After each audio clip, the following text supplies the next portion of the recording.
Electrical Machine 2, paper code PCPE 501. This topic is included in 5th semester syllabus of Mahaut curriculum.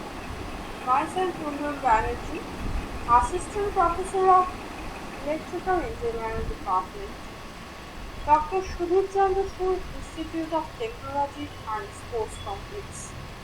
Formerly it was known as Dr. Sudhir Chandra Sur Degree Engineering College under GRS Group. In electrical machine, two chapters related to different electrical machines has been covered, and in this video content you will see that in Mahaut what is the syllabus content and what is the lesson plan, what is course outcome and what is course objective, and students can what things can be learned from this course that we will see through this lecture of electrical machine 2. So first I will start with electrical machines 2 of Mahaut curriculum and its course structure. The paper code of electrical machine 2 is PCPE 501. It is covered in semester 5th and within the duration of 6 months.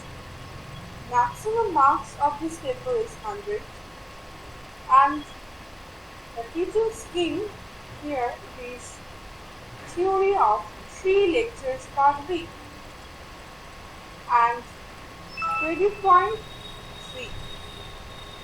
For evaluation purpose of Mahaut, we have decided to evaluate this course by using mid-semester examination and end-semester examination along with some internal assessments.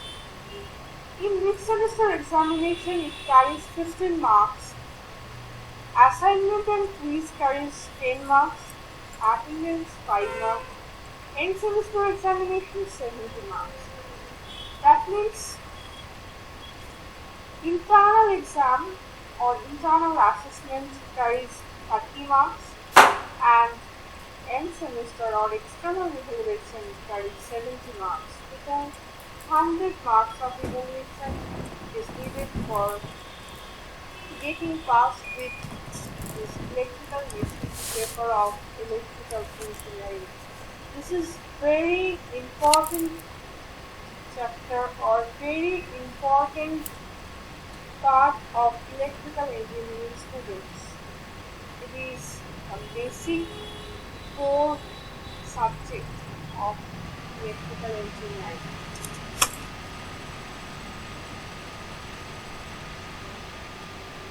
So first I will tell the syllabus of electrical machine 2. It will cover fundamental of AC machine windings. Second, pulsating and repulsing magnetic fields. Third, induction machine. Fourth, single phase induction motors. Fifth, synchronous machines. Sixth, special electromechanical devices. Let us start with our new chapter or new module based on Introduction to Three-Phase Induction Motor.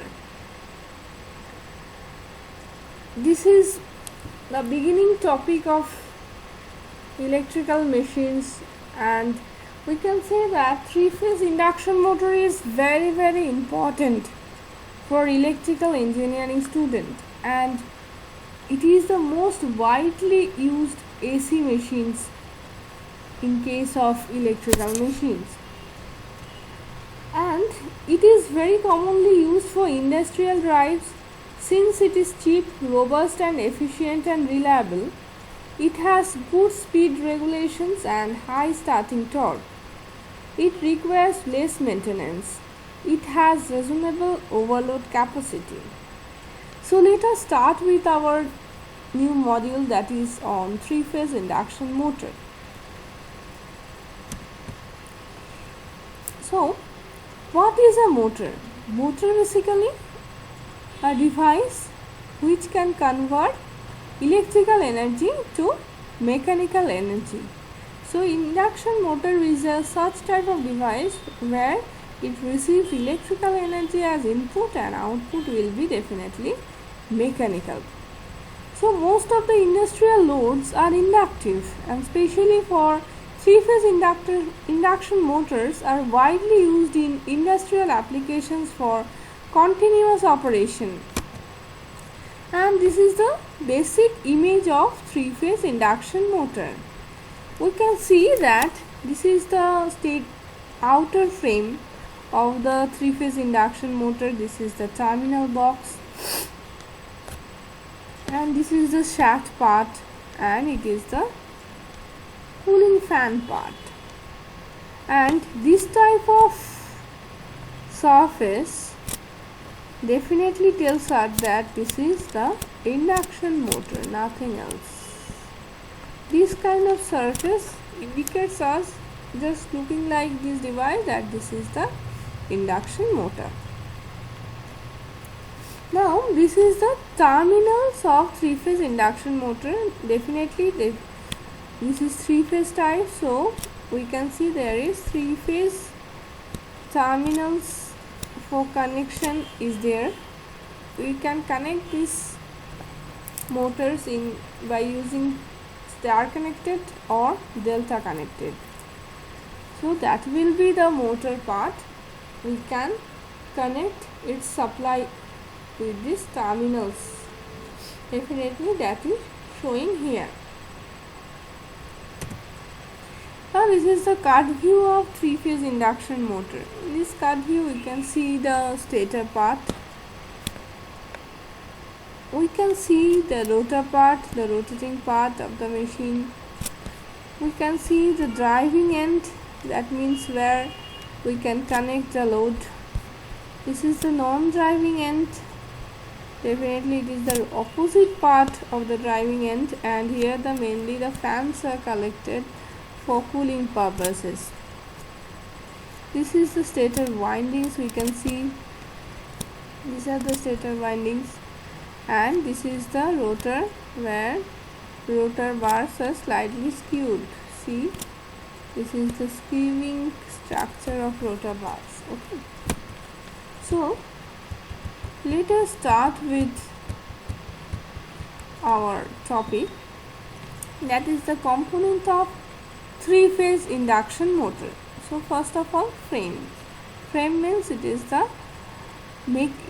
provides the mechanical supports to stator and rotor. It is made for casting materials, and this is the outer surface of three-phase induction motor, and these are the basically frames. It gives the mechanical support to stator and rotor part. Next one is stator. Stator is the stationary part of induction motor, and it consists of stator winding, and it is housed on main frame. So that is the stator of the motor, and we can see that this is the stator winding. Stator is basically static part of the motor, and the stator is built up of high-grade alloy steels, and there will be laminations to reduce the eddy current loss. The laminations are slotted in the inner periphery and are insulated from each other. These laminations are supported in stator frame of cast iron or fabricated steel. Okay. The insulated stator conductor are placed in the slots. Now we will come to rotor part. It is the rotating part of the induction motor. It is housed on the shaft of the induction motor.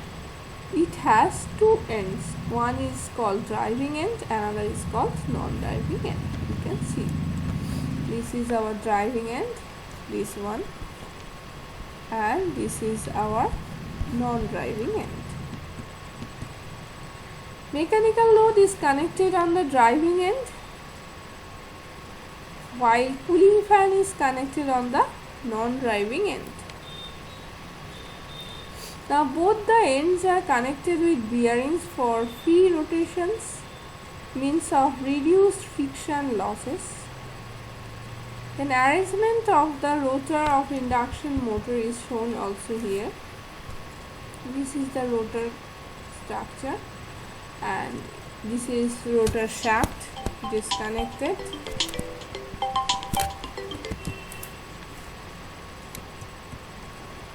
So now we are coming to rotor side.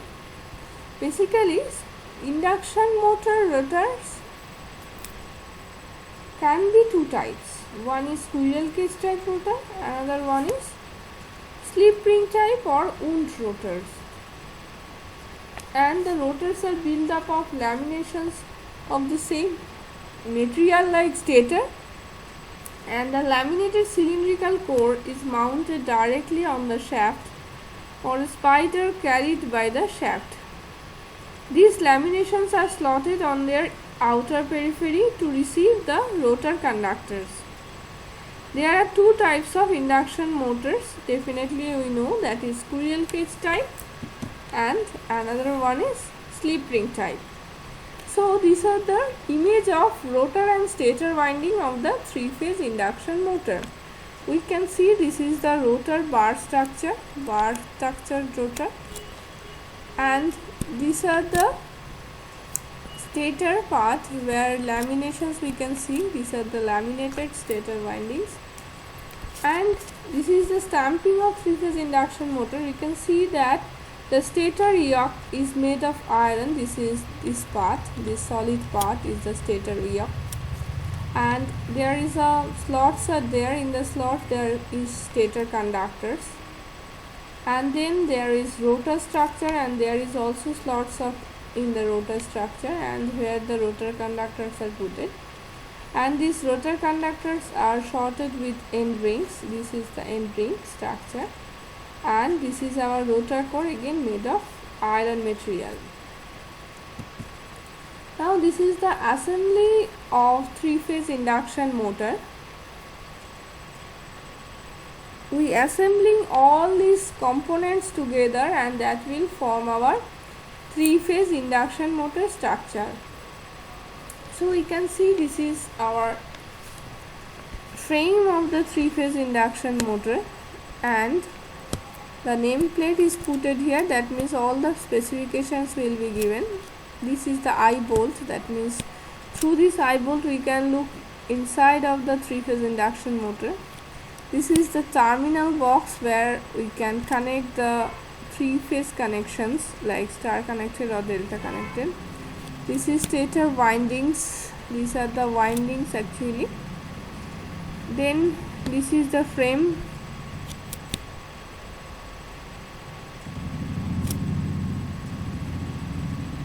And this is the rotor bars.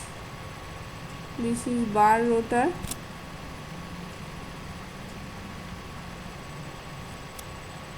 And this is stator, and these are the stator windings we can see. And this is the shaft, and these are the bearings. We can see there are bearings here, also bearings, there is also bearings. And this is end sheet, drain plugs and V-ring slider. It is connected on the rotor and shaft part for giving mechanical supports. And this is the fan cover where at the end fans is connected for cooling purpose. This is our fan, and this is the fan cover. With help of this all these components assembled together, it will form the three-phase induction motor. Now windings, definitely it can be stator windings can be connected in two types, that is state connected or delta connected. And rotor winding, it is wound as a rotor bars or and short circuited at both ends through end rings. And these rotor windings can be again two types. One is squirrel cage type induction motor, another one is slip ring induction motor, or it is also known as wound rotor induction motor. And these types is definitely dependent on the rotor structure of the three-phase induction motor. First we will discuss about squirrel cage type induction motor. It consists of cylindrical laminated core with slots namely nearly parallel to shaft axis or skewed. Each slot contains an uninsulated bar conductors of aluminium or copper. At each end of the rotor bars are short circuited by heavy end rings of the same material, and the conductors and the end rings from the cage of the tire which was once commonly used for keeping squirrels, hence its name as squirrel cage. Skewing of these cage rotors have mainly two advantages. First of all, more uniform torque is produced and noise is reduced during operation. And secondly, the locking tendency of the rotor is reduced, and during locking the rotor and stator attract each other due to magnetic action. So that is the main things of cage rotor. Now we will come to slip ring type or wound rotor type induction motor. The wound rotor consists of a slotted armature, and insulated conductors are put in the slots and connected to form a three-phase double layer distributed winding similar to the stator winding. The rotor windings are connected in star. The open ends of the star connected circuit are brought outside the rotor and connected to a three insulated slip rings. The slip rings are mounted on the shaft with brushes resting on them. The brushes are connected to three variable resistors connected in star. The purpose of the slip rings and brushes are to provide a means for connecting external resistors in the rotor circuit. The resistors enable the variation of each rotor phase resistance to serve two purposes. First one, to increase the starting torque and decreasing the starting current from the supply. Secondly, to control the speed of the motor. A slip ring induction motor is basically advanced version of squirrel cage type induction motor, where we have connected external resistance with additional three slip rings, and that will give us high starting torque, speed control operation, and reduces the starting current effect. So it is mainly used for protection purposes as well as the speed control purpose. Now compare between squirrel cage type induction motor and slip ring type induction motor. Squirrel cage type induction motor, most of the application of industrial as well as domestic are this type of induction motor. Its construction is simple and rugged, cheap compared to slip ring induction motor. Maintenance is easy. Cost is less compared to slip ring induction motor. Can use at explosive area, and starting torque is low compared to slip ring induction motor. And if we concentrate on application area, the applications will be based on lathe machine, compressor, centrifugal pump in agriculture, where cost is most important factor.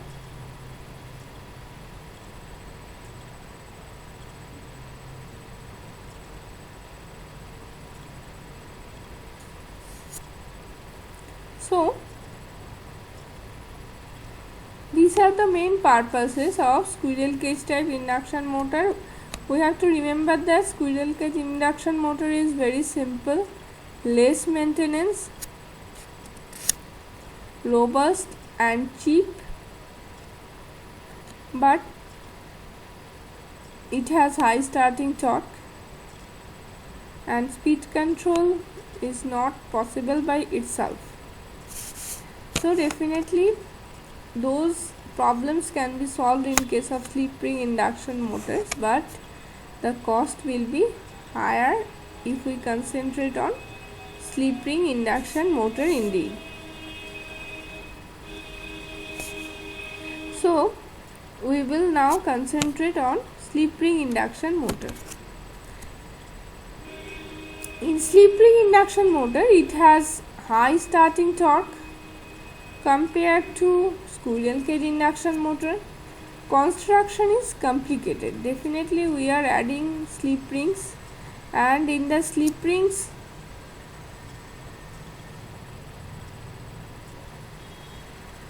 there will be some external resistance connected,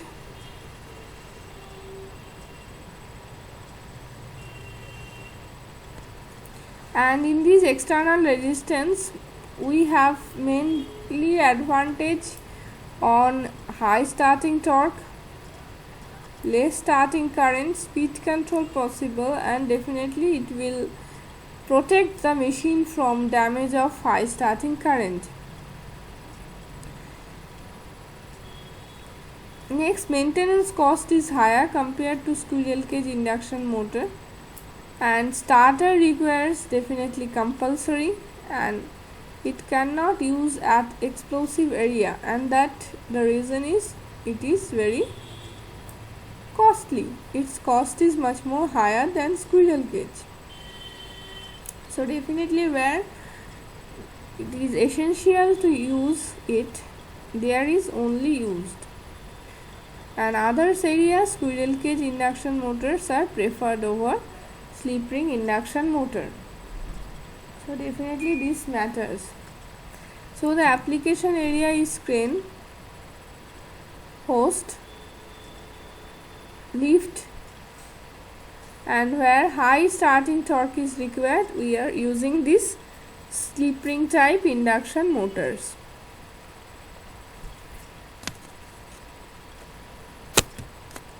So that is much about our introduction to three-phase induction motor.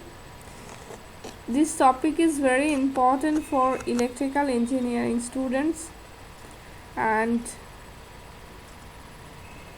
this three-phase induction motor is mostly used for industrial purposes, and single-phase induction motors are used for domestic purposes. So induction motor is very important in this regard, and we have to concentrate on that.